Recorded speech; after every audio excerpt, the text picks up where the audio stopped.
মানুষ গুনাহ করবে আর আল্লাহ তাআলা ক্ষমা করবেন, কারণ তার নাম হচ্ছে রহমান রহিম। এর অর্থ এই নয় যে আপনি জেনে বুঝে গুনাহ করবেন আর মাপ চাইতে থাকবেন, গুনাহ করবেন আর মাপ চাইতে থাকবেন। এক পর্যায়ে মনে করবেন যে গুনাহ করি নেই, তারপরে বুড়া বয়সে মাপ চাই নেব। এরকম যদি হয় তাহলে এই ধরনের তওবা নিয়ে যারা তামসা করে, তওবার দরজা তাদের জন্য নয়। তবে আল্লাহ তাআলা হচ্ছেন মেহেরবান, তিনি মানুষের তওবার দরজা খোলা রাখবেন।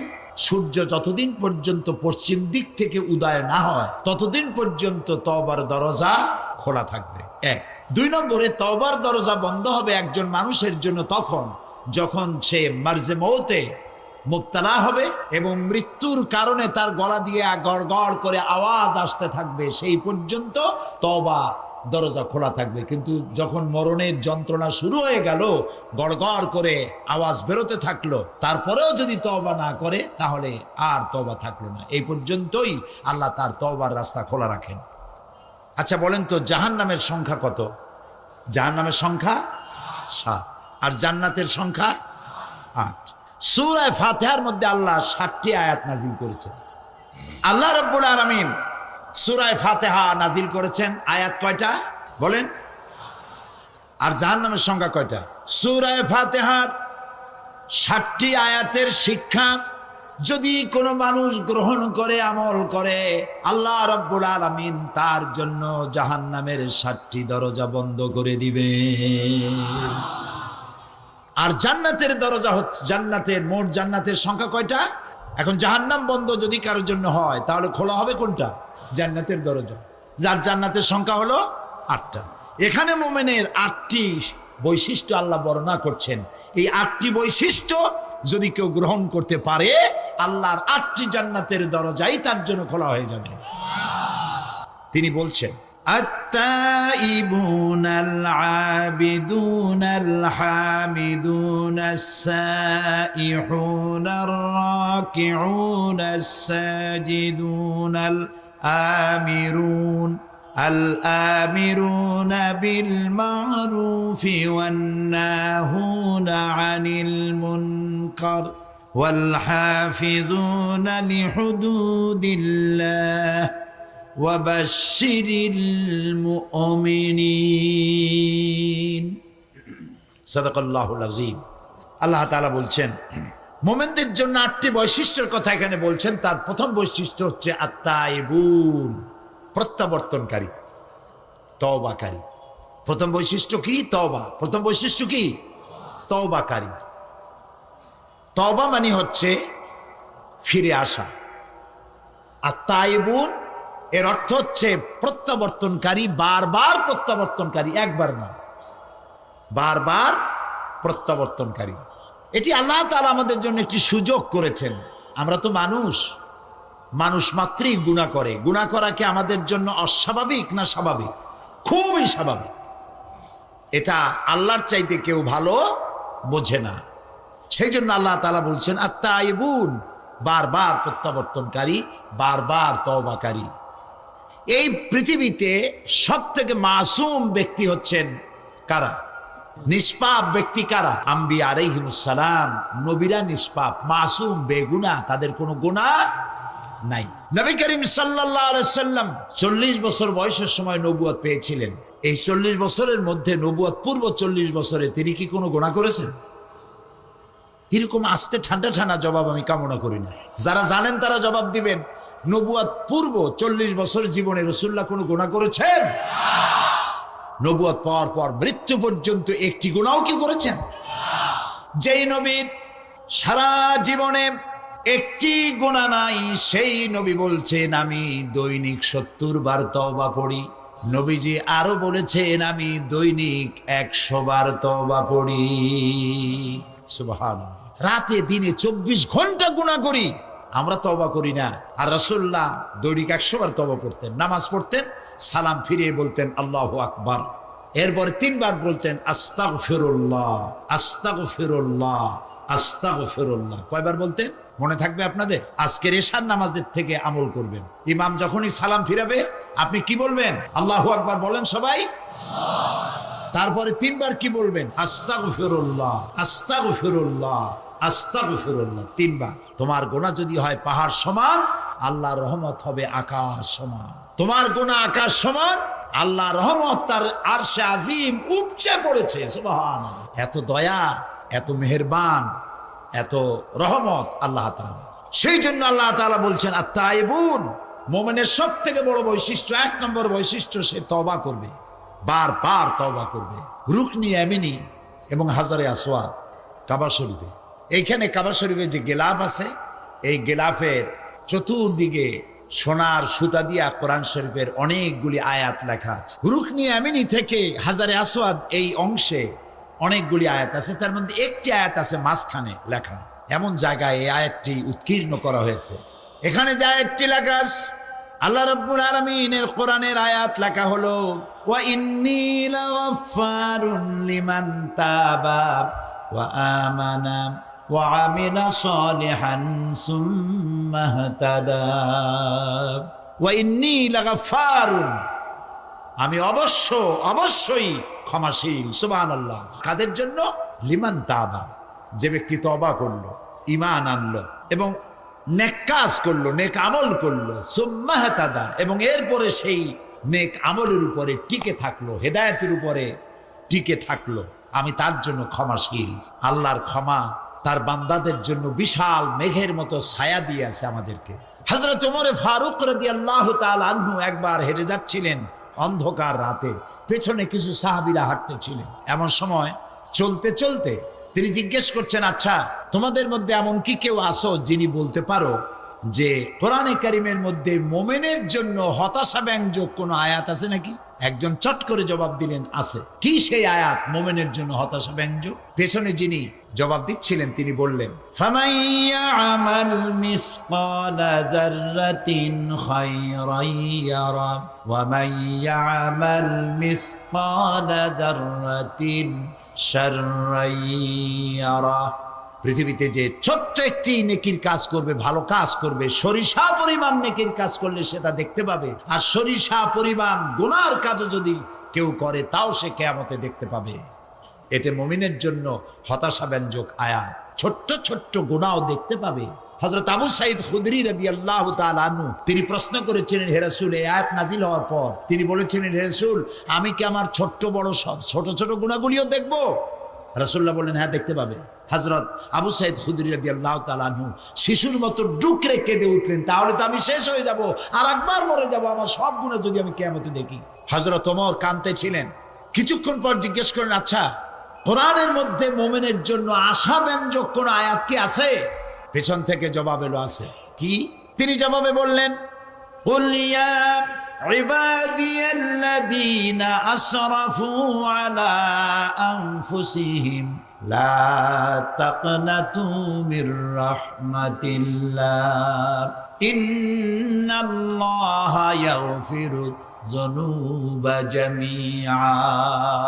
হে নবী, আপনি বলুন, হে আল্লাহর বান্দারা, তোমরা যারা নিজের নফসের উপরে জুলম করেছো, অত্যাচার করেছো, লা তাকনাতু মির রাহমাতিল্লাহ, আল্লাহর রহমত থেকে মায়ুস হয়ে যেও না, নিরাশ হয়ে যেও না, হতাশ হয়ে যেও না। সুবহানাল্লাহ। কারণ মানুষ হচ্ছে আল্লাহ পাকের শ্রেষ্ঠ মেহমান, মর্যাদা সম্পন্ন প্রাণী, মর্যাদা সম্পন্ন মেহমান এই মানুষ। তার সামনে কলা দেওয়া হলো কভার করে, প্যাকেট করে। আনারস বলেন, আম বলেন, কাঁঠাল বলেন, যত রকমের ফল আল্লাহ পাক দান করলেন, বেদানা বলেন, আপেল বলেন, সমস্ত ফলগুলিকে, খাবারগুলিকে আল্লাহ পাক প্যাকেট করে করে আপন রহমতে বান্দাদের সামনে হাজির করে দিয়েছেন। তার এত দয়া, তার দয়াই আকাশ থেকে বৃষ্টি হয়, সেই বৃষ্টিতে ফসল ফলে। তার দয়ায়, তার রহমতে তিনি পানি মানুষের আয়ত্তে করে দিয়েছেন। এই পানির উপরে জাহাজ পরিচালনার জন্য আল্লাহ পাক সুযোগ করে দিয়েছেন। জাহাজ পরিচালনা করা হচ্ছে সমুদ্রের ভেতরে মানুষের জন্য। এভাবে করে আল্লাহ পাক সব জিনিসকে তার সুযোগের মধ্যে এনে দিয়েছে। এরপরে আল্লাহ পাক বলছেন, ওয়া আতাকুম মিন কুল্লি সালতুমুহু ওয়া ইন তাউদ্দু নি'মাতাল্লাহি লা তুহসুহা। ইন্নাল ইনসানা লাযালুমুন কাফফার। আল্লাহ পাক বলেন, তোমাদের প্রতি আল্লাহ পাকের দয়া, তার রহমত, তার করুণা এত বেশি, তোমাদের সকল চাহিদা তিনি পূরণ করেছেন, কোনো চাহিদা বাকি রাখেন নাই। আমাদের চাওয়ার আগে আমাদের যা কিছু প্রয়োজন আল্লাহ রাব্বুল আলামিন সব সাপ্লাই করেছেন। যেরকম সুবহানাল্লাহ। ওই আল্লাহ পাক বলেন, ওয়া ইন তাউদ্দু নি'মাতাল্লাহি লা তুহসুহা। বান্দারে, আমার নিয়ামত যদি গণনা করো, গুনতে গুনে গুনে গুনে আমার নিয়ামতকে গুনে শেষ করতে পারবা না। এত অসংখ্য নিয়ামত ছড়িয়ে ছিটিয়ে রেখেছি বিশ্ব জুড়ে, সর্বত্র সব জায়গায় আমার করুণার ছোঁয়া তোমার চোখের সামনে পড়বে। الذي جعل لكم الأرض مهدا وجعل لكم فيها سبلا لعلكم تهتدون। আল্লাহ পাক যিনি জমিনকে, এই পৃথিবীকে তোমাদের জন্য বিছানার মতো বিছায় দিয়েছেন, আর বিচরণের জন্য সমতল পথ তৈরি করে দিয়েছেন। এই পৃথিবীটা তোমার জন্য কি সুন্দর করে আল্লাহ পাক একটা গালিচার মতো করে বিছায় দিয়েছেন, সবুজ ঘাস তাতে রয়েছে। এই পৃথিবীর মাটি আল্লাহ পাক মানুষের জন্য কি সুন্দর ঘাটিতে পরিণত করে দিয়েছেন।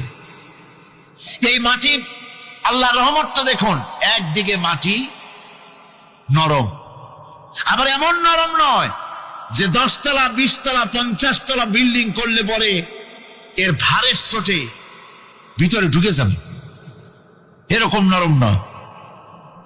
যেখানে যতটুকু প্রয়োজন ফসল ফলাবার জন্য বৃষ্টি দিয়ে পানি, মাটি নরম করে ফসল ফলাবার ব্যবস্থা করা হয়। আবার বিল্ডিং তৈরি করার জন্য মাটি যেমন শক্ত হওয়া দরকার, তেমন শক্ত আল্লাহ পাক করে দিয়েছেন। এখন তো 130, 35, 40 তলা পর্যন্ত, তারও বেশি তলা বিল্ডিং তৈরি হচ্ছে। আমি 135 পর্যন্ত উঠেছি আমেরিকায়, 135 তলা বিল্ডিং। এটা উঠতে 39 সেকেন্ড লাগে মাত্র। এখন এদের লিফটটা কি পাওয়ারফুল চিন্তা করেন, সা করে একটা শব্দ হয়, আর আপনি দেখছেন যে 135 তলার ছাদের উপর উঠে গেছে। নিচের দিকে তাকাইলে মানুষগুলো ছাগলের ছর মতো এতটুকু এতটুকু দেখা যায়, গাড়িগুলো পিঁপড়ার মতো দেখা যায়।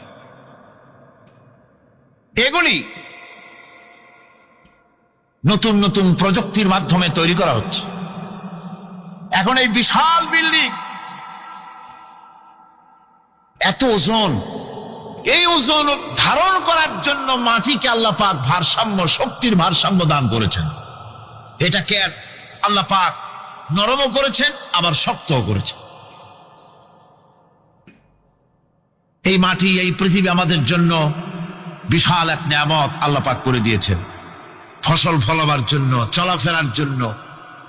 আবার এই মাটি যেন আপনাকে নিয়ে নড়াচড়া করতে না পারে। মাঝে মাঝে ভূমিকম্প হয় না? পৃথিবীতে ভূমিকম্প জোন যেগুলি আছে সেগুলি হচ্ছে Japan, China, turkey, Iran, America, এরকম বিভিন্ন দেশে ভূমিকম্পের জোন, এগুলি ভূমিকম্প এলাকা। আমাদের এসব দেশে ভূমিকম্প কম হয়, তবে ইদানিং একটু একটু শুরু হয়েছে। আল্লাহ যেন এই ভূমিকম্পের গজব থেকে আমাদেরকে বাঁচান। এত আস্তে আমিন বললেন কেন? আল্লাহ পাক কি প্রচন্ড ক্ষমতার মালিক। তিনি রহমত করে এ জমিনকে সুন্দর স্থিতি স্থাপক, একটা স্থিতিশীলতা করে দিয়েছেন। এই পৃথিবী যেন আমাদের নিয়ে নড়াচড়া করতে না পারে, সেজন্য আল্লাহ পাক পাহাড় সৃষ্টি করেছেন। চট্টগ্রামে পাহাড় আছে না? রাঙামাটি, খাগড়াছড়ি, বান্দরবান পাহাড় আছে না? আছে। লোকেরা এই পাহাড়ের উপকারিতা বোঝে না, সমানে পাহাড় কাটে। যারা পাহাড় কাটেন তারা আত্মঘাতী কাজ করেন, তারা পৃথিবীর মানুষের ক্ষতি করেন। পাহাড় আল্লাহ পাক তৈরি করেছেন। আল্লাহ কোন জিনিস খেলতামাশার জন্য তৈরি করেন নাই। গতকাল এই আয়াতটি আমি পড়েছিলাম, الذين يذكرون الله قياما وقعودا وعلى جنوبهم ويتفكرون في خلق السماوات والأرض ربنا ما خلقت هذا باطلا নিরর্থক করে আল্লাহ পাক কোন জিনিসকে তৈরি করেন নাই। আল্লাহ পাক এই পাহাড় সৃষ্টি করেছেন জমিনের ভারসাম্য রক্ষা করার জন্য। সেই পাহাড়গুলি কাটতেছে মানুষ সমানে, গাছ কাটতেছে সমানে, এতে করে প্রকৃতির ভারসাম্য নষ্ট হয়ে যাচ্ছে। এগুলি সব আল্লাহ পাকের রহমত, সবগুলি আল্লাহ পাকের নিয়ামত। খালি খালি আল্লাহ কিচ্ছু তৈরি করেন নাই। ব্যাংকগুলারে জনমের মতো খাইয়া ব্যাংকের ব্যবসা করে, চীনের কাছে ব্যাংক বিক্রি করে এখন বাংলাদেশ মহাবিপদে পড়েছে। এখন ব্যাংক কোথায় পাওয়া যায় তাই তালাশ করে, কারণ এই ব্যাংকের উপকারিতা আগে জানা ছিল না। এত কীটনাশক ওষুধ ছড়ানো লাগতো না। কীটনাশক ওষুধ ছড়িয়ে জমিনের উর্বরা শক্তির 12টা বাজানো হচ্ছে। আল্লাহ পাক আপন কুদরতে, আপন রহমতে অসংখ্য ব্যাংক তৈরি করে দিচ্ছে, যাতে করে অতিরিক্ত পোকামাকড় গুলিয়েরা ধরে ধরে খাইয়া ফেলে।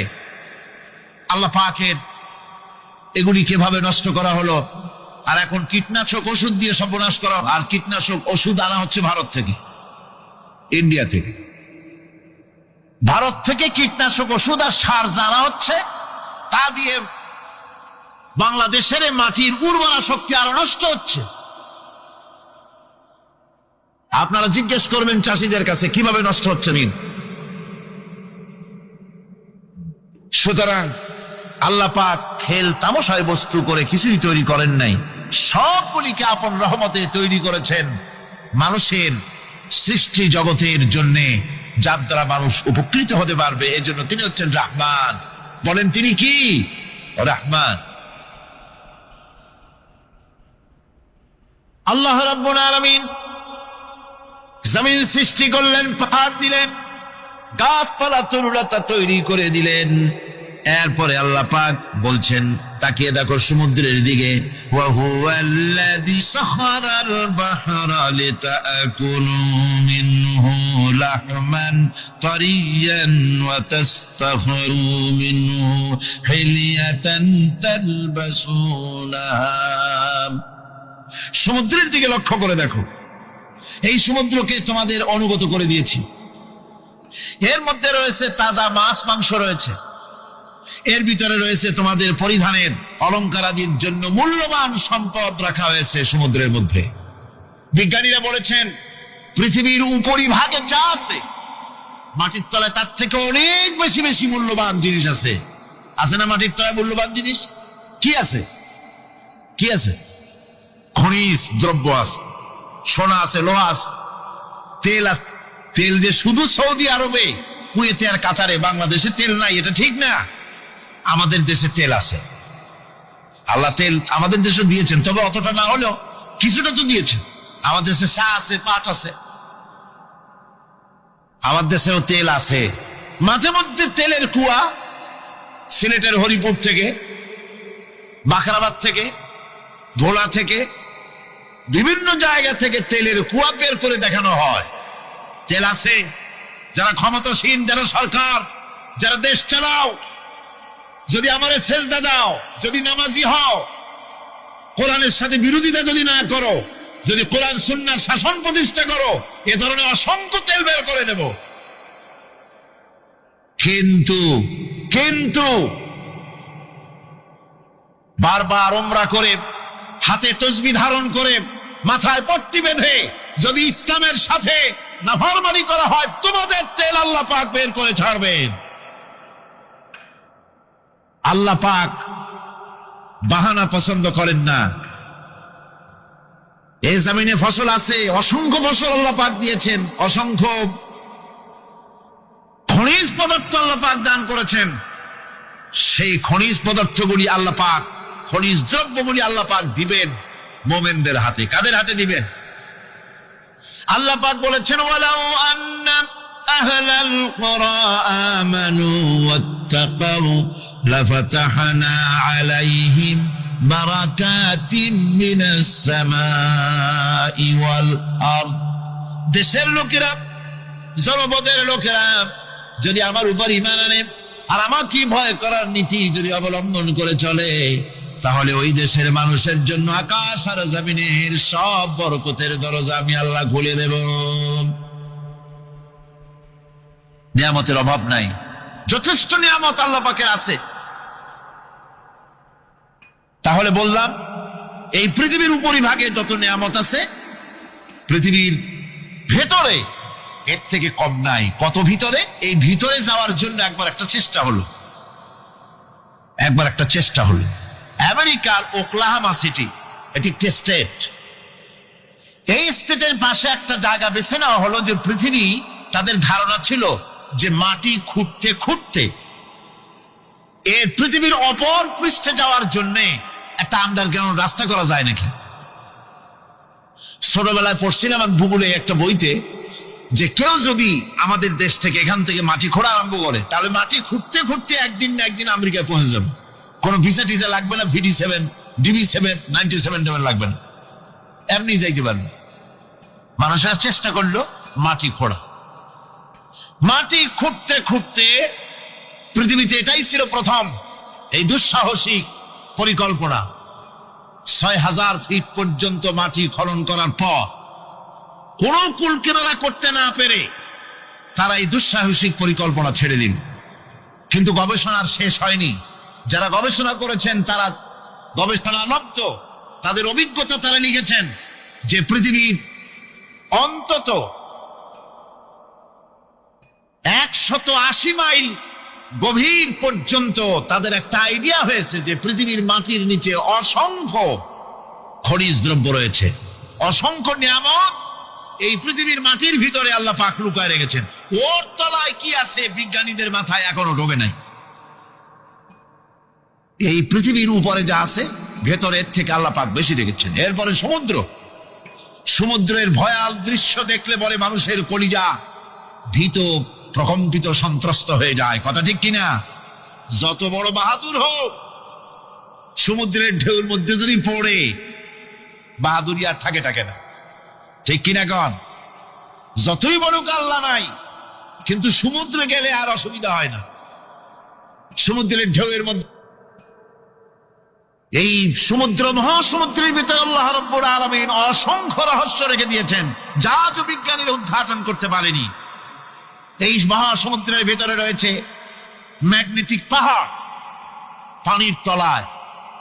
যদি রাডারে ধরে না পড়ে জাহাজে, তাহলে এর রেঞ্জের ভিতরে আসলে এমন আকর্ষণে টেনে নেবে, পাহাড়ের সাথে লেগে টক করে লেগে জাহাজ চানাচুর হয়ে যাবে। এই মহাসমুদ্রের ভেতরে আল্লাহ পাক মাছ রেখেছেন, অসংখ্য মাছ রয়েছে, অসংখ্য ধরনের প্রাণী রয়েছে। আর তিনি এমন রহমান, প্রত্যেকটি প্রাণীর আবার আত্মরক্ষার জন্য হাতিয়ার তার সাথে সাথে দিয়ে দিয়েছেন।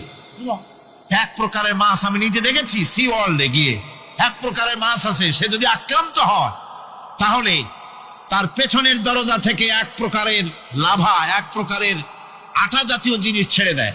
ওইটা পানির তড়িৎ গতিতে, আর পানি আশেপাশে পানিগুলি ইলেকট্রিফাইড হয়ে যায়। যে তাকে আক্রমণ করতে আসছে, ইলেকট্রিক শক খেয়ে পালানো ছাড়ার পথ থাকে না।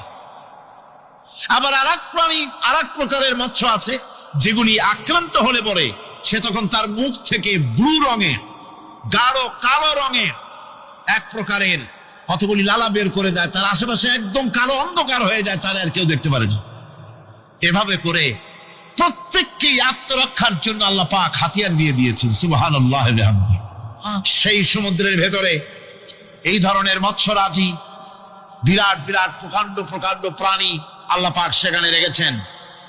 এরপরে এই সমুদ্রের মধ্যে রয়েছে মণিমুক্তা। আল্লাহ পাক বলছেন, তোমরা পোশাক তৈরি করবে, তোমাদের স্ত্রীদের জন্য অলংকার আদি তৈরি করবে, সেজন্য ওর ভিতরে মণিমুক্তা মহামূল্যবান জিনিস এই সমুদ্রের ভেতরে আমি দিয়ে রেখেছি।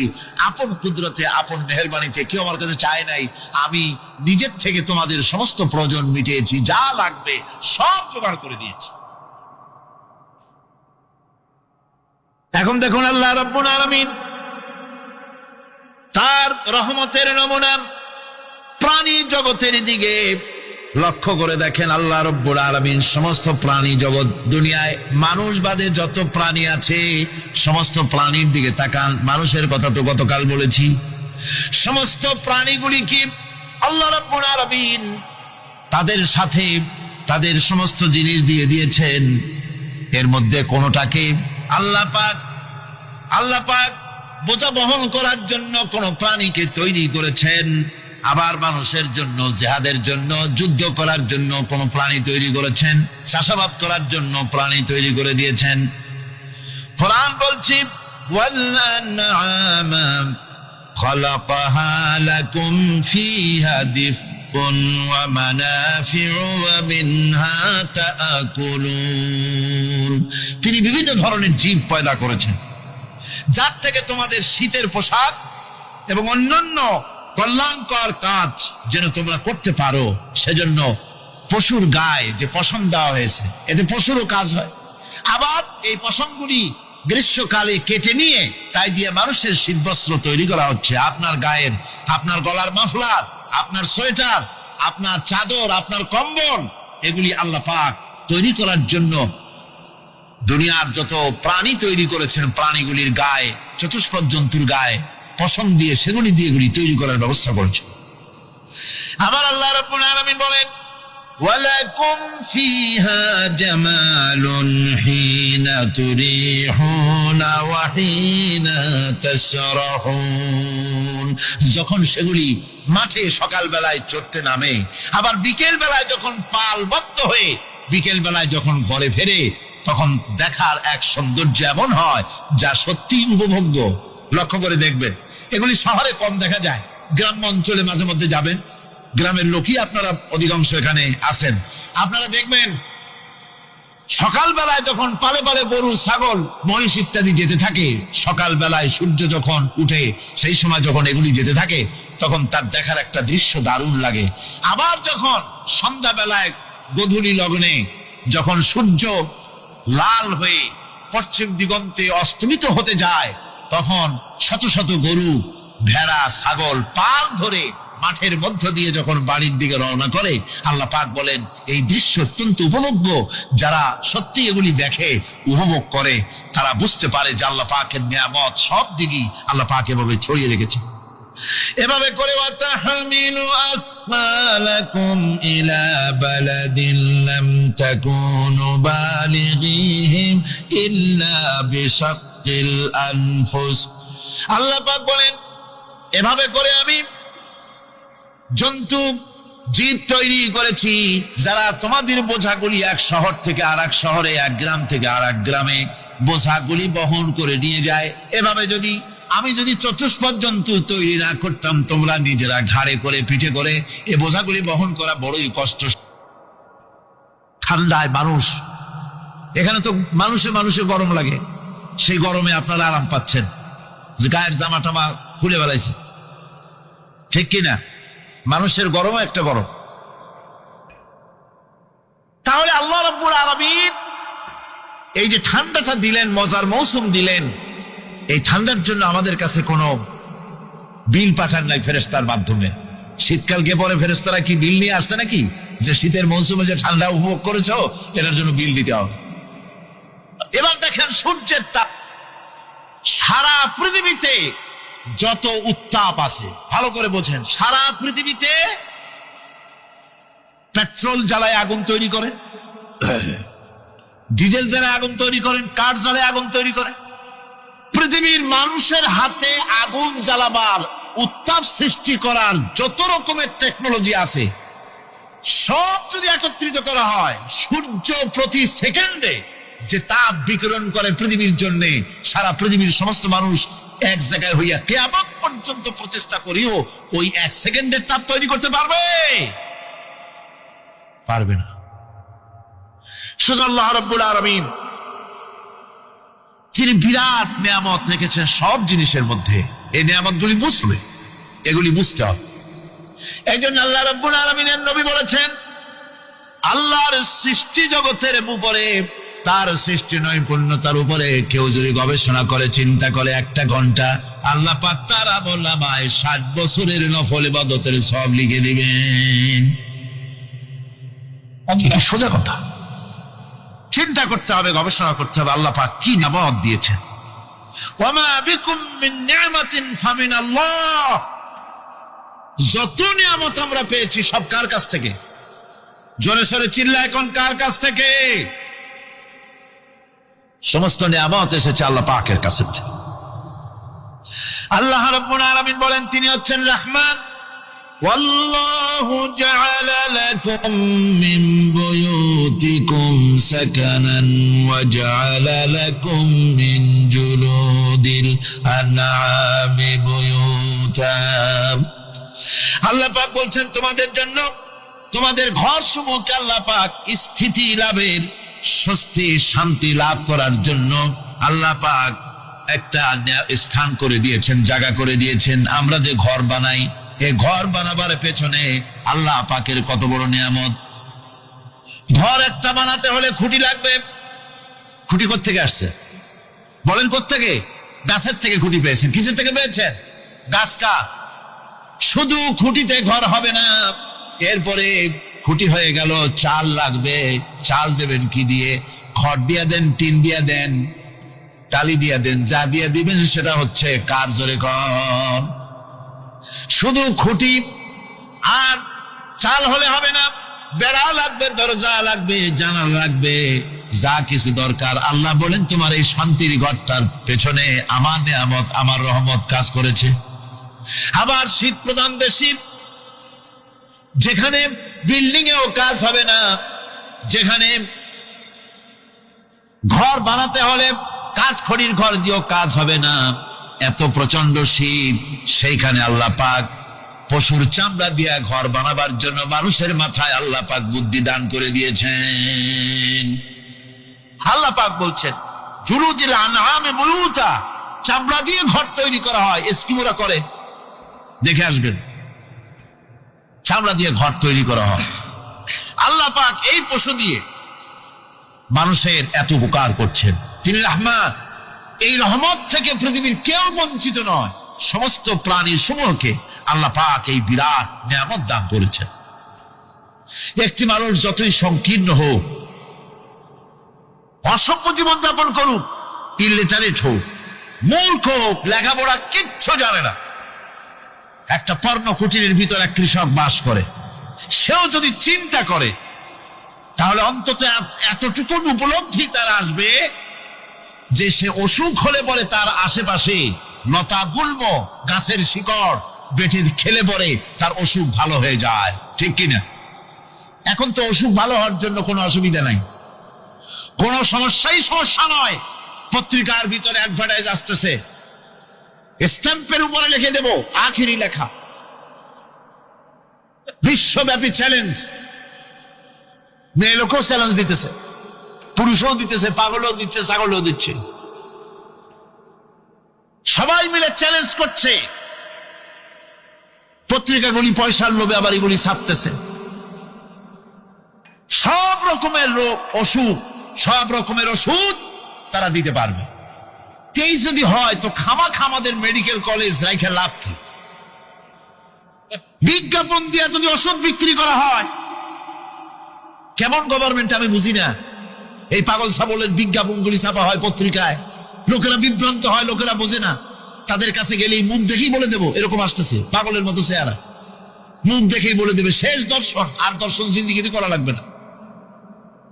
ছোট্ট ছোট্ট পোলাপানো এরকম এক এক জায়গায় হইতেছে। খুলনা জেলার ডাকপ এলাকায় একবার শোনা গেল সেখানে ছাগলে পানি পড়ে দেয়, যে যাবে তার রোগ ভালো হবে। কি শিক্ষিত কি অশিক্ষিত সমানে গিয়ে লাইন দিতে লাগলো। ছাগলের বাড়ি, ছাগলের কাছে পানি ধরে, এখন ছাগলের কাছে কিছু ধরলেই তো সে শোকে, শুকতে গেলেই মনে করে যে পড়িয়ে দিছে, দম করে দিছে, আর খাইতেছে। এরপরে ছাগলওয়ালার বাড়ি এক ছাগল দিয়া হাতির মালিক হয়ে গেছে সে, বাড়ি বিল্ডিং টিল্ডিং করে সর্বনাশ। কি আজীব তামাশা, কি আশ্চর্য দেশ। এমন কোন রোগ নাই যে এই সমস্ত পাগল ছাগলের চিকিৎসা ভালো না হবে। এগুলি অ্যাডভার্টাইজ দিয়ে চলছে।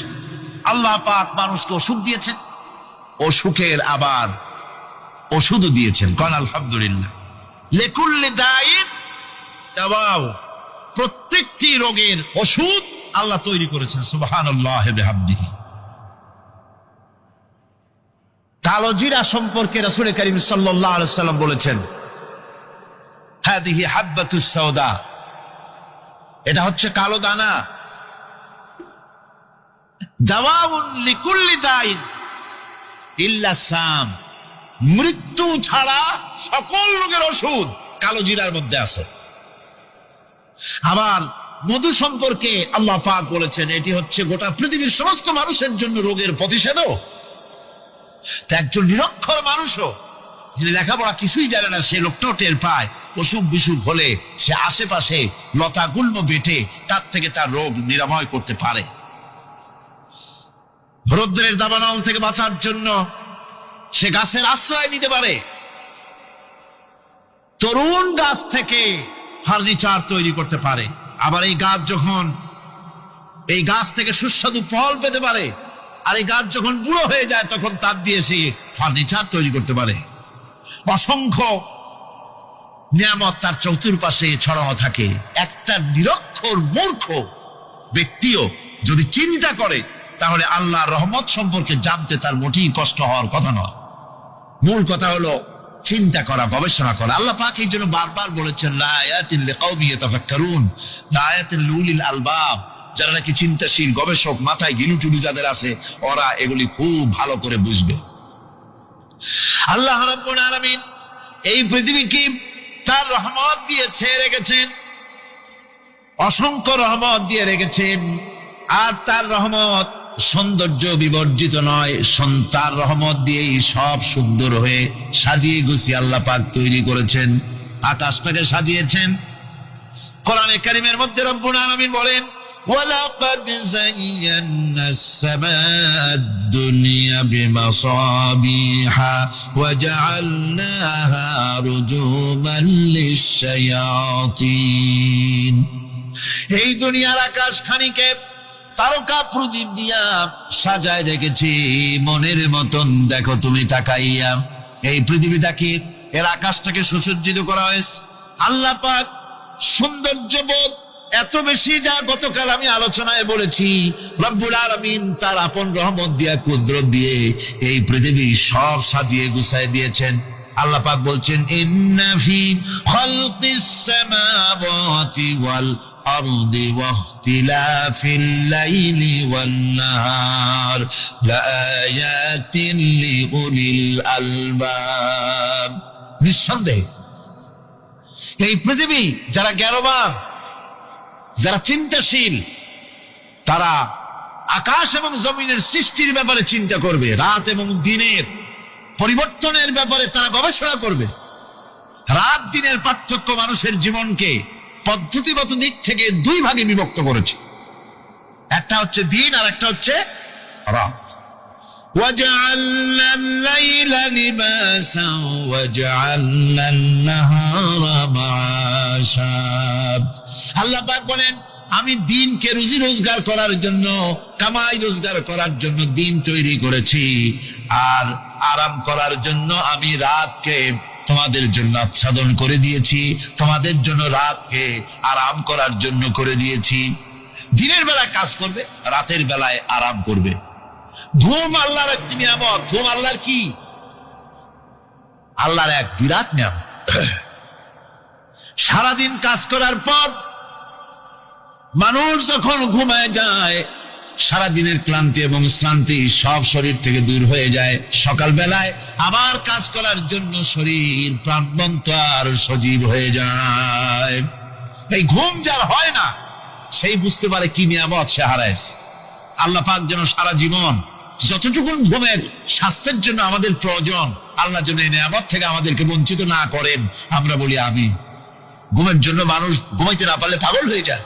কি বিরাট নিয়ামত এই ঘুম আল্লাহ পাক মানুষকে দিয়েছে। আমার বন্ধুগণ, এভাবে করে আল্লাহ রাব্বুল আলামিন মানুষের একঘেয়েমি দূর করার জন্য সকাল করেছেন, দুপুর করেছেন, বিকেল করেছেন, সন্ধ্যা করেছেন, রাত করেছেন, ঘুমাবার ব্যবস্থা করেছেন, কামাই রুজির ব্যবস্থা করে দিয়েছেন, রুজি রোজগার করার ব্যবস্থা করেছেন। সবকিছু তিনি রহমান বলে, তিনি দয়াবান বলে মানুষের সব প্রয়োজন আল্লাহ পাক মিটিয়ে দিয়েছেন।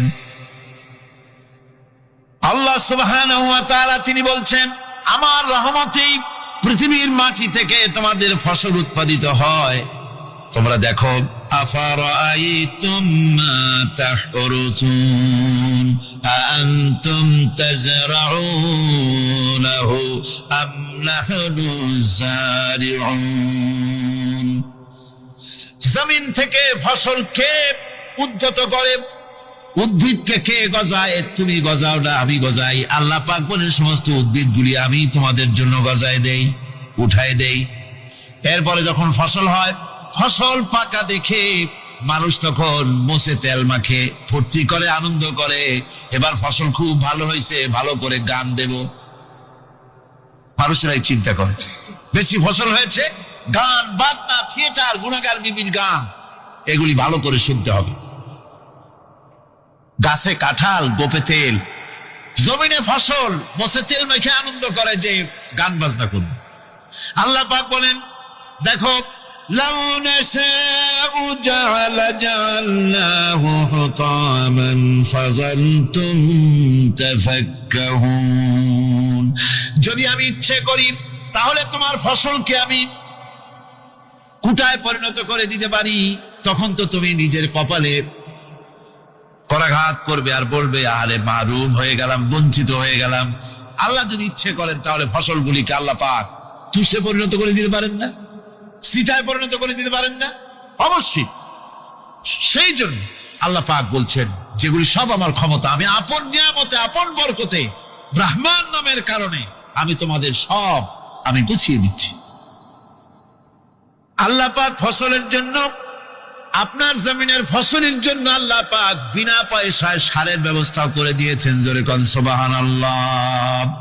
সেই সারটা হচ্ছে কি? ওয়া মিন আয়াতিহি আইয়ুরিকুমুল বারকা খাউফান ওয়া তামাআম ওয়া ইউনাজ্জিলু মিনাস সামাই মা। আল্লাহ পাক বলেন, আমি আমার নিদর্শনাবলীর ভিতরে এটা হচ্ছে নিদর্শন, যে আকাশে বিদ্যুৎ চমকায়, মেঘের গর্জন আর বিদ্যুতের চমক, এ সবগুলি আমার নিদর্শন। বৃষ্টির পানির সাথে এগুলি এসে জমিনের ফসলকে বৃদ্ধি করে দেয়। জোরে বলেন সুবহানাল্লাহ। কৃষিবিদরা বলেছেন, যে বছর আকাশে যত বেশি বিদ্যুৎ চমকায়, সে বছর জমিনের ফসল তত বেশি বৃদ্ধি পায়। বিনা পয়সায় এ ধরনের আল্লাহ পাক ব্যবস্থা করে দিচ্ছেন। এরকম দরিয়ার মাছ, গোশত, তরি তরকারি, ফল, মৌসুম উপযোগী যা কিছু প্রয়োজন, এ সব কে দিচ্ছেন? বলেন না, কে দিচ্ছেন? ওয়ামা মিন দাব্বাতিন ফিল আরদি ইল্লা আলাল্লাহি রিজকুহা। এই পৃথিবীর মুখে এমন কোন বিচরণশীল জীব নাই যে জীবের রিজকের দায়িত্ব আল্লাহ পাক নিজ হাতে গ্রহণ করেন নাই।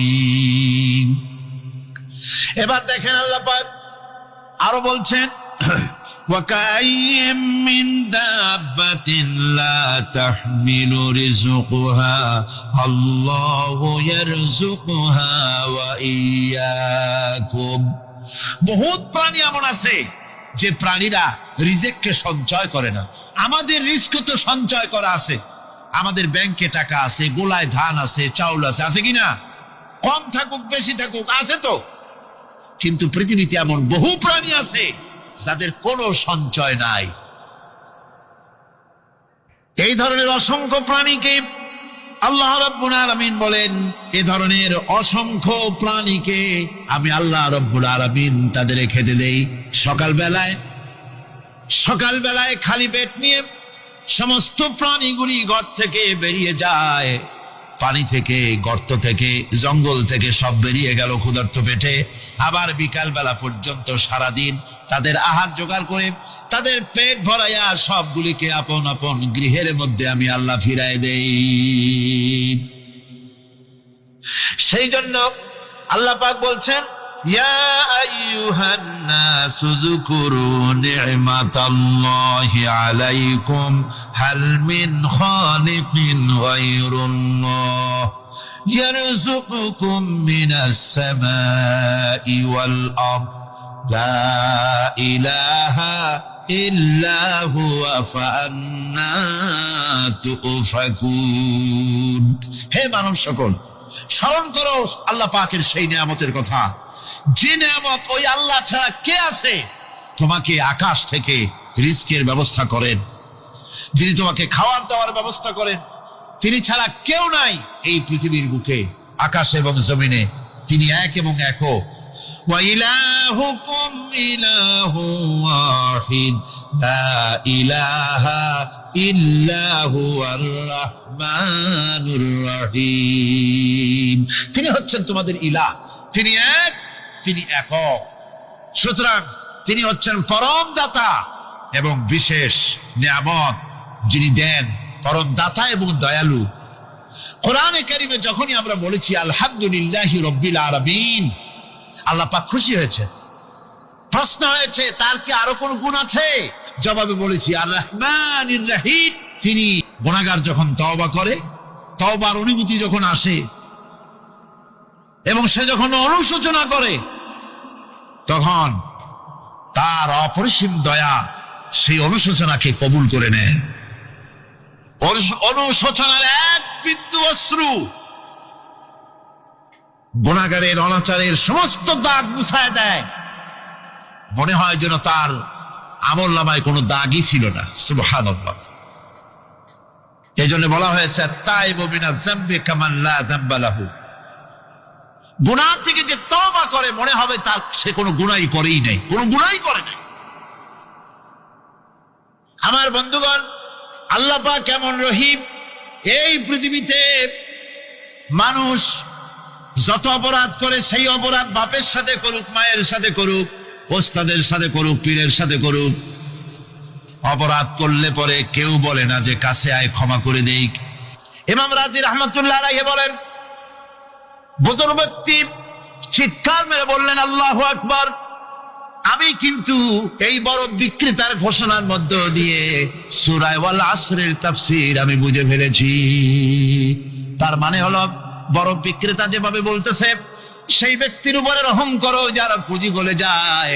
আমারও তো একটা পুঁজি আছে, ওই পুঁজির নাম হায়াত। প্রতি মুহূর্তে আমার পুঁজি তো গলে যেতেছে, আমার পুঁজি তো গলে যায়, প্রতি মুহূর্তে কমে যেতেছে। আহারে, এই পুঁজি যে গলে গেল, ধরে রাখতে পারলাম না, এই জন্য কিছুই তো করতে পারি নাই। সূরা ওয়াল আসরের ভিতরে মানুষের আয়ুষ্কাল দেওয়া হয়েছে, বরফ গলে যাওয়ার মতো দ্রুত সে আয়ু কমে যাচ্ছে। একে যদি নষ্ট করে ফেলা হয়, ভুল কাজে ব্যয় করা হয়, সেটাই হচ্ছে মানুষের মূল ক্ষতি। মানুষের মূল ক্ষতি। ব্যবসায় ক্ষতিগ্রস্ত হয়েছে, না মূল ক্ষতি নয়। স্বাস্থ্য হারাইছে, মূল ক্ষতি নয়। রাজনীতিতে ব্যর্থ হয়েছে, মূল ক্ষতি নয়। জীবনে মন্ত্রিত্ব হারাইছে, মূল ক্ষতি নয়। মূল ক্ষতি প্রতি মুহূর্তে সময় নষ্ট হচ্ছে, এটাই মূল ক্ষতি। ভাইরা, কিয়ামতের দিন জান্নাতীদের কোনো দুঃখ থাকবে না, সকলের দুঃখ থাকবে। জান্নাতীদের কোনো দুঃখ থাকবে নাকি? থাকবে, থাকবে। জান্নাতীদের মনের মধ্যে একটা দুঃখই থাকবে। ভালো করে শুনুন, জান্নাতীদের মনের মধ্যে একটা দুঃখই হবে।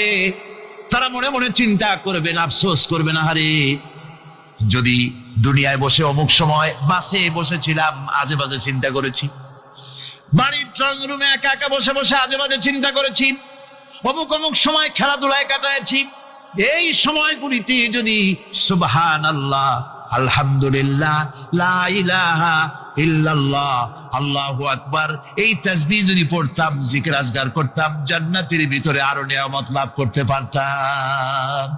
সময়টা তো কাজে লাগাইলাম না। মানুষের শর্ত, মুমিনের শর্ত যে সওয়াব।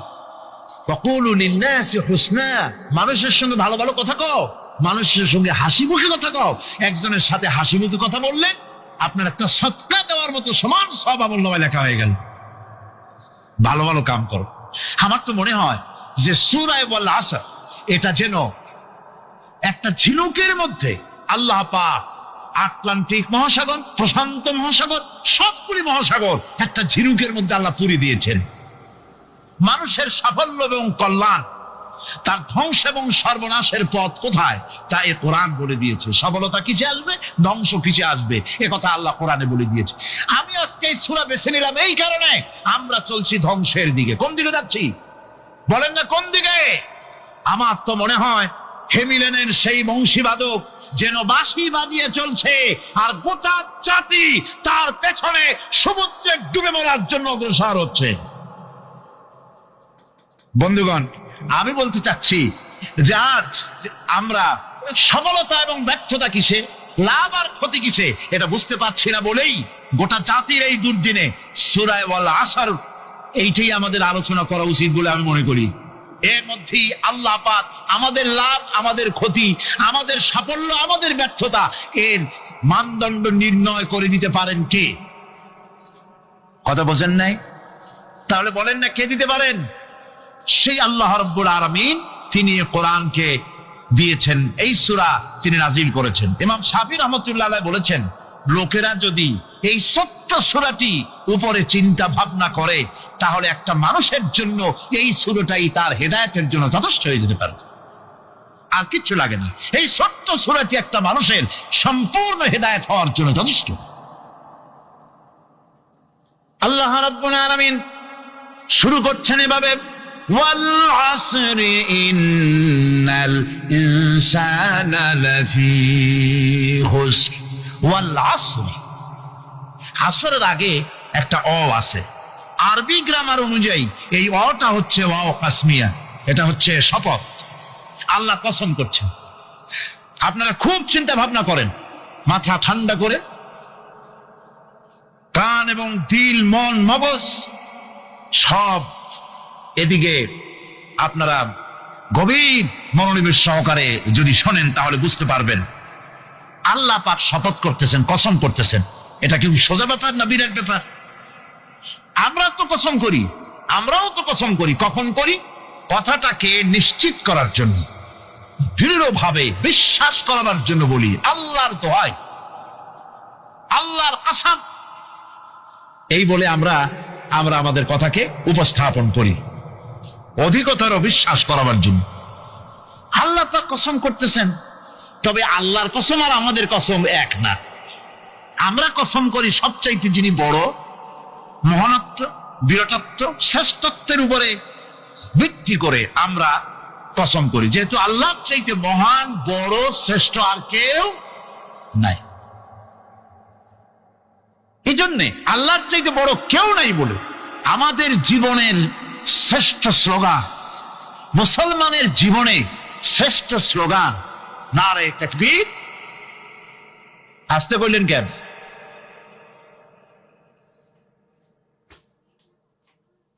আল্লাহ হচ্ছেন বড়, তার থেকে বড় কেউ নাই।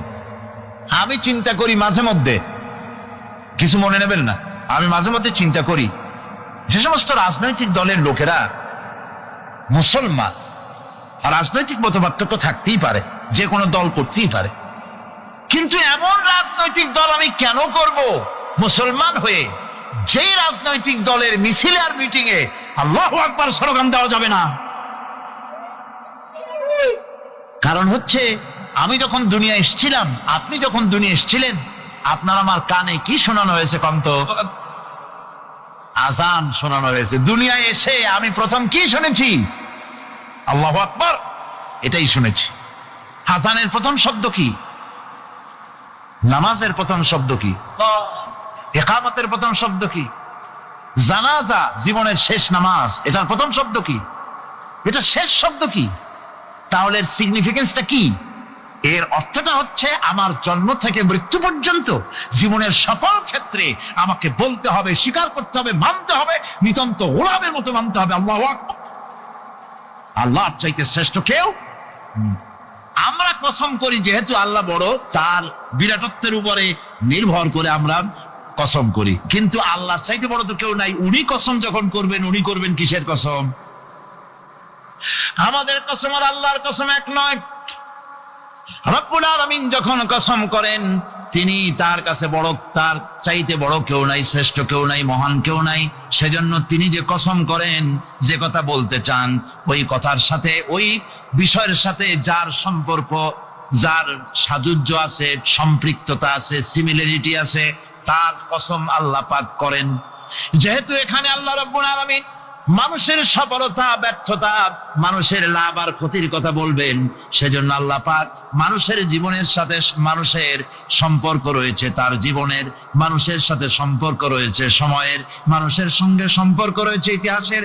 তাই রব্বুল আলামিন বলেন, ওয়াল আসরি ইন্নাল ইনসানা লাফি খুসর। আমি কসম করি সময়ের, আমি কসম করি ইতিহাসের, আমি কসম করি জীবনের, আমি কসম করি সময়ের। যেহেতু এই জীবন আছে বলে আমরা আছি, জীবন না থাকলে আমরা বাঁচি না। ইতিহাসের কসম আল্লাহ করেন, কারণ হলো ইতিহাস মহাকালের সাক্ষী। এই মহাকালের দুষ্কৃতিকারা, তাদের দুষ্কৃতি যারা, তাদের দুষ্কৃত কর্ম, যা তারা যে খারাপ কাজ করেছে, সেই খারাপ কাজের ইতিহাস ধারণ করেছে। যারা সুকৃতি করেছে, তাদের সুকর্মগুলি ইতিহাস ধারণ করেছে। ইতিহাস হচ্ছে নীরব সাক্ষী। আল্লাহ বলেন, আমি ওই ইতিহাসের সাক্ষী, আমি জীবনের সাক্ষী, আমি সময়ের সাক্ষী। যেহেতু সময় কারো জন্য বসে থাকে না। সময়ের ব্যাপারে হযরত ইবনে কাইয়িম রাহমাতুল্লাহ আলাইহি তিনি বলেছেন, মা মাদা ফিদ দুনিয়া আহলামুন ওয়া মা বাকিয়া মিনহা আমানি। মা মাদা ফিদ দুনিয়া আহলামুন, আমি আমার জীবনের যে অংশ ফেলে এসেছি, এটা আমার স্বপ্ন। ওয়া মা বাকিয়া মিনহা আমানি, আর যেটা আমার সামনে জীবন বাকি আছে, ওটা হচ্ছে আমার আকাঙ্ক্ষা। ওয়াল ওয়াক্তু বাইনাহুমা দায়ুন, আর এর মাঝখান থেকে সময় চলে যাচ্ছে। সময় আমার জন্য বসে নেই, সময় চলে যাচ্ছে। এই পৃথিবীতে আসার পর আমাদের হায়াত তো বাড়ছে না, বরং হায়াত প্রতি মুহূর্তে কি হচ্ছে? লোকেরা বলে হায়াত বাড়ে, হায়াত তো বাড়ে না। হায়াত কি হয়? জন্মের পরের থেকে আমার জন্য রিজার্ভ আছে যতটুকু, 50 বছর বাঁচবো, 60 বছর বাঁচবো, যতটুকু হায়াত আমার জন্য নির্ধারিত করা আছে, নির্ধারণ করা আছে, প্রতিদিন একদিন করে কমে যেতেছে। এজন্য আমি বলি, আমার বাড়িতে যে ঘড়িটা আছে, এই ঘড়িটা বেলা 1টার সময় ঢং করে একটা আওয়াজ দেয়, শ্রোতাকে শুনিয়ে দেয়, বাড়িওয়ালা তোমার জীবনের মূল্যবান হায়াত থেকে 1 ঘন্টা কমায়া দিলাম। 2টার সময় 2টা ঘন্টা লাগায় শোনায় দিল, বান্দারে তোমার জীবনের মূল্যবান সময় থেকে 2টি ঘন্টা কমে গেল। এমনি করে দিন গেল, মাস গেল, বছর গেল, আমাদের হুঁশ হলো না। সময় চলে গেল তাস খেলে খেলে, সময় চলে গেল আমাদের খেলাধুলা করে, শয়তানি বদমাশি করে। সময় কতটুকু পেলাম? কিয়ামতের দিন, বিচারের দিনটা যেটা হবে, আল্লাহ রাব্বুল আলামিন বলেন বিচারের দিনটাই লম্বা হবে 50 আলফা সানা মিম্মা তাউদ্দুন। বিচারের দিনটা লম্বা হবে কত বছর? 50,000 বছর। কত বছর? দুনিয়ায় যেভাবে তুমি হিসাব করো, দুনিয়ার গণনা অনুযায়ী হাসরের বিচারের দিনটা হবে 50,000 বছরের মতো লম্বা। এক কিতাবে দেখেছি, তিনি লিখেছেন হিসাব করে, কিয়ামতের ওই দিনটার হিসাবে 50,000 বছর একটা দিন লম্বা। ওই হিসাবে পৃথিবীতে যারা 60 বছর বাঁচলো, সেজন্য আখেরাতে 2 মিনিট দুনিয়ায় বাঁচলো। চিন্তা করেছে? মাত্র 2 মিনিট। 60 বছর যারা হায়াত পেল, 2 মিনিট বাঁচলো। এই 2 মিনিটের জন্য কত হাঙ্গামা, কত মারধর, কত সন্ত্রাস, ক্ষমতার জন্য লড়াই, হ্যাং করেঙ্গে ত্যাং করেঙ্গে, লাঠি কে আন্দার মুগুর ভরেঙ্গে, শক্তির ঠেলায় অস্থির। আমার বন্ধুগণ, সময় চলে যাচ্ছে স্রোতের মতো করে, কারোর জন্য সময় অপেক্ষা করতেছে না। আমাদের মৃত্যু প্রতি মুহূর্তে কাছে চলে আসতেছে। এই জন্য শায়ের বলেছেন, আগাহ আপনি মৌত সে কোই বশর নেহি, আগাহ আপনি মৌত সে কোই বশর নেহি, সামা সো বরস কে হ্যাঁ পল কি খবর নেহি। এক সাপ একবার মুরিদ হয়েছিল এক পীর সাহেবের কাছে। পীর বলছিলেন যে আমি তো এইসব সাপটা মুরিদ বানাই না। কয় না হুজুর, আমারে বানান। তারপরে মুরিদ বানায় কিছু অজিফাতারে শিখাই দিল, আর বললো খবরদার কাউকে দংশন করবে না। ঠিক আছে, সে যায়া জিজ্ঞাসা শুরু করে দিয়েছে। এর মধ্যে জমিনে রাখাল আসছে, ধান কাটছে, ধানগুলো নিবি কি করে, দড়ি দাড়ি পাচ্ছে না, তো কি করা যায়, বানবে কি দিয়া? সন্ধ্যার পরে অন্ধকারে দেখে যে দড়ি একটা পড়ে আছে, ও যে কি দড়ি তা তো ওরা বোঝে না, ওইটারে নিয়া ধান রে ফেসাইয়া লেজ দিয়ার মাথা দিয়ে এরকম করে বাসেটারে দিয়ে বানছে। সাপ তখন বলতেছে, হায় হায় রে, কেবল যে মুড়ি ধইছি, তা না হলে তুই ঠিক পাইতি যে আমি কি ধরনের দড়ি। এরপরে নিয়ে বাড়ি নিয়ে ভালাই দেশে ধরে খুলে সাপটার ঘাড় গেছে মস্কিয়া।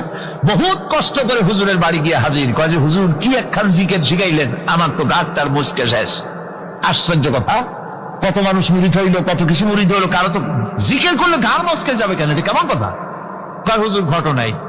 আরে বেটা ঘটনা এইটা, তুই কি করছিলি? কয় যে আপনি যে নিষেধ করছেন দংশন করতে, আমি তো দংশন করতে পারিনি। আরে বেটা, দংশন করতে নিষেধ করছিলাম, ফোঁস করতে তো নিষেধ করি নাই। তোরে যখন দড়ি মনে করে হাত দিছিল, ফোঁস করে উঠতি, ওই রাখাল লাফ দিয়া বন আর পার হইয়া দিল্লি চলে যেত। কাজী ধৈর্যের মানে চিত হয়ে পড়ে। ইনসানু ইয়াউমাইদিন আইনাল মাফার। মানুষরা পাগলের মতো শুধু দৌড়াদৌড়ি করবে আর বলবে পালাবো কোথায়, ভাগবো কোথায়, কোথায় যাব? আল্লাহ রাব্বুল আলামিন জবাবে বলেন, কাল্লা লা ওয়াজারাইলা রাব্বিকা ইয়াউমাইদিনিল মুস্তাকার। কখনই নয়, ভাগবার জায়গা নাই, পালাবার জায়গা নাই। আল্লাহ রাব্বুল আলামিনের আশ্রয় ছাড়া কোনো আশ্রয় নাই। এই বিভীষিকাময় দৃশ্য হয়ে যাবে, সব মরে যাবে, কেউ বাঁচবে না। মালাকুল মউতকে আল্লাহ পাক জিজ্ঞেস করবেন, কে এখন বেঁচে আছে আর কারা বেঁচে আছে? তিনি বলবেন, হযরত জিবরাইল, হযরত মিকাইল, হযরত ইসরাফিল। আল্লাহ পাক নির্দেশ করবেন, এদের জান কবজ করো। ইসরাফিল, মিকাইল জান কবজ হবে। হযরত জিবরাইল আমিন শাদীদুল কুওয়া, প্রচন্ড ক্ষমতা আল্লাহ তাকে দান করেছেন, সুবহানাল্লাহ বলে। দুনিয়ার সব নবীদের কাছে বাণী বহন করে নিয়ে আসছেন পূর্ণ অথেন্টিসিটির সাথে, সুবহানাল্লাহ। আল্লাহ পাক যাকে বলেছেন রূহুল আমিন, নবী করিম সাল্লাল্লাহু আলাইহি ওয়াসাল্লামের মেরাজের রাত্রে যে কথা বলা হয়েছে, ওয়ালাকাদ রাহু বিল উফুকিল মুবিন, পশ্চিম দিক বলয় তিনি যা দেখতে পেয়েছিলেন, তাফসীর বলছে হযরতে জিবরাইলের পূর্ণ আকৃতিতে নবী করিম সাল্লাল্লাহু আলাইহি ওয়াসাল্লাম তাকে দেখতে পেয়েছিলেন। হযরতে জিবরাইল যখন দুনিয়া আসেন, কোন কোন কিতাবে লেখা হয়েছে 600 ডানা আছে তার, 2 ঝাপটায় আকাশ থেকে জমিনে চলে আসেন, সুবহানাল্লাহ। হযরতে জিবরাইলকে আল্লাহ পাক বলবেন তাকে মওত দাও, হযরতে জিবরাইল বিদায় হয়ে যাবে। আল্লাহ প্রশ্ন করবেন, এখন আর কে বাকি? মান বাকিয়া ইয়া মালাকাল মউত। মালাকুল মউত বলবেন, হে আল্লাহ তাআলা, এখন তোমার সামনে আমি দাঁড়িয়ে আছি, আর কেউ নেই। আল্লাহ পাক বলবেন, মুত ইয়া মালাকাল মউত। আল্লাহু আকবার, মুত ইয়া মালাকুল মউত, মরে যা, মরে যা। মালাকাল মউত মরে চলে যাবে, এরপরে আর কেউ নাই। আল্লাহ রাব্বুল আলামিন এই অবস্থায় কত বছর, কত কাল চলে যাবে আল্লাহ পাক ভালো জানেন, কেউ নাই।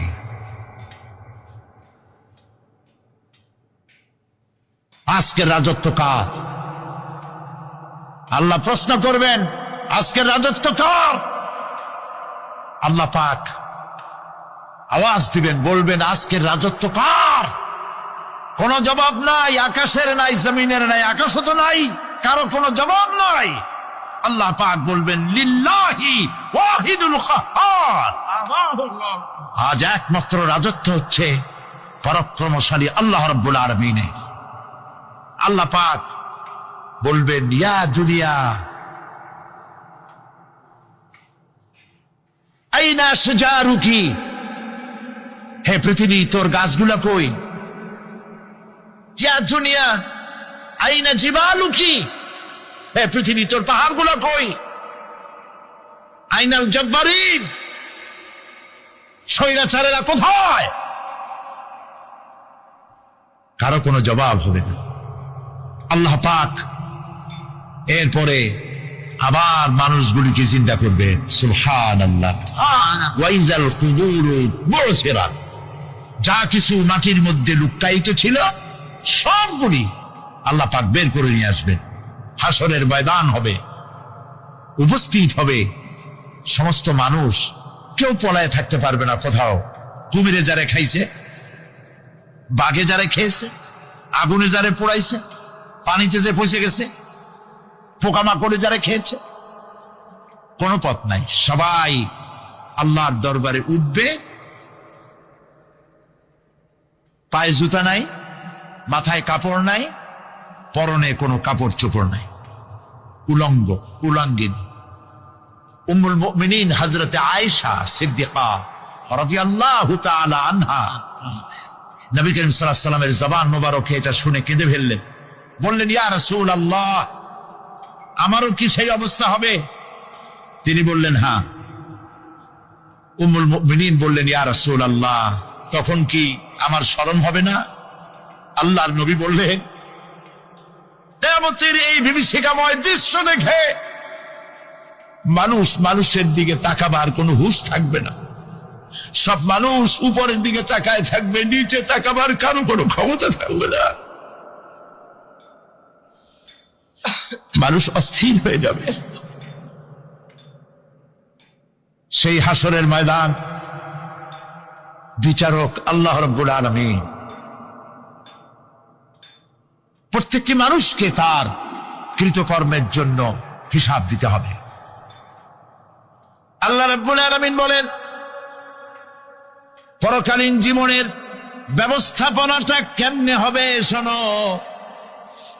ইন্নাস সামআ ওয়াল বাসারা ওয়াল ফুআদা কুল্লু উলাইকা কানা আনহু মাসউলা। কিয়ামতের দিন প্রত্যেকটি মানুষকে তার শ্রবণ সম্পর্কে,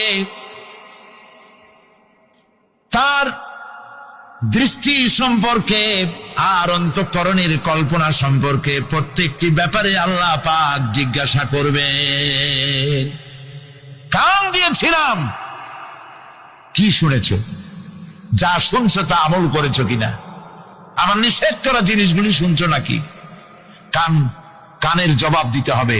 কান আল্লাহ পাক দিয়েছেন, সুবহানাল্লাহ, আল্লাহ পাক দিয়েছেন কান।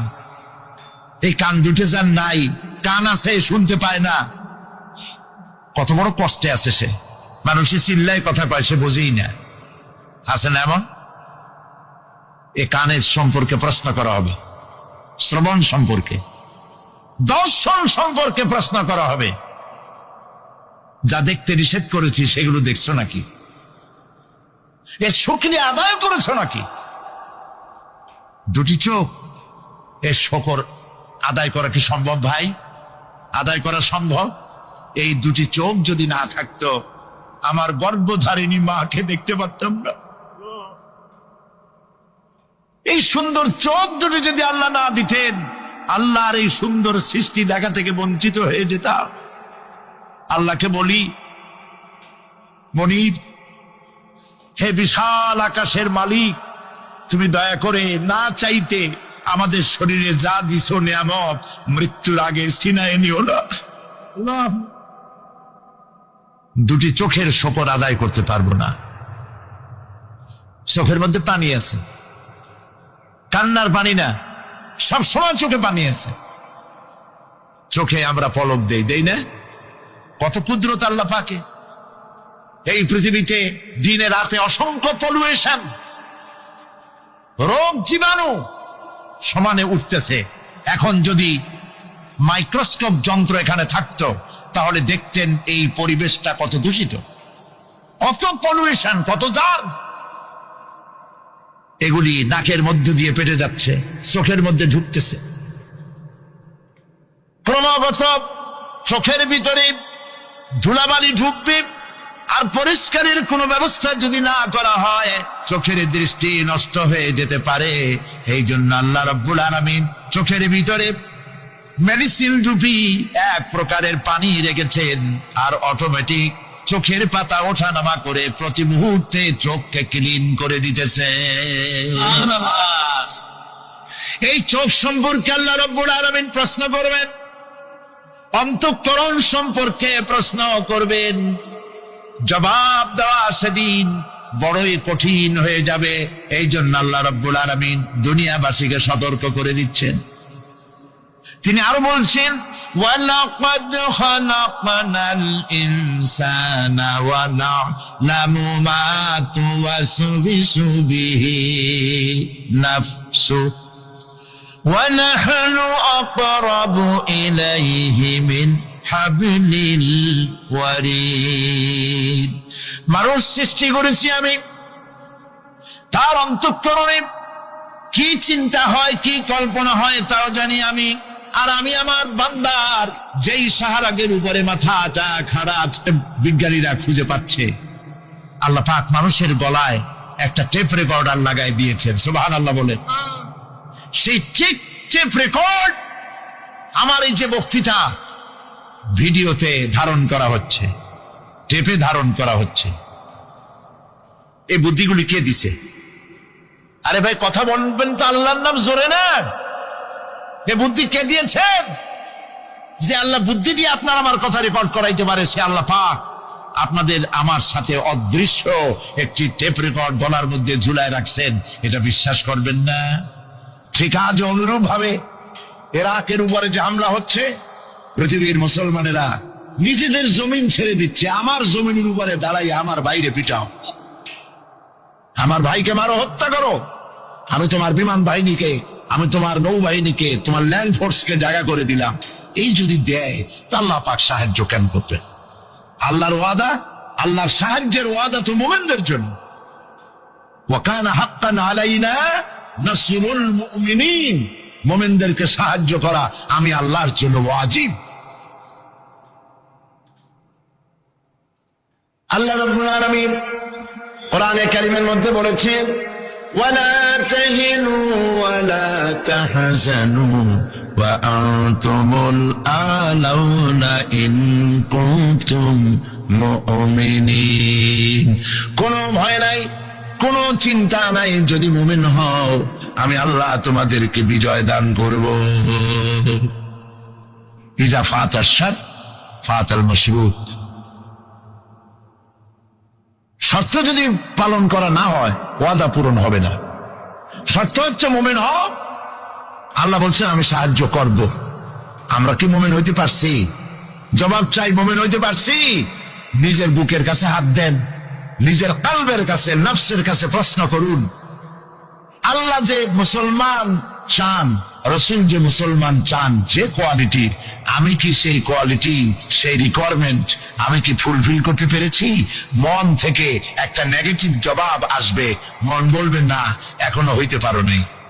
দাড়ি, টুপি, জামা, হজ, নামাজ হয়তো সবই ঠিক আছে, নামাজ পড়তে পড়তে হয়তো কপালে দাগও লেগেছে, কিন্তু মুমিন হওয়ার জন্য যেটা প্রয়োজন ছিল সেটা এখনো হয় নাই।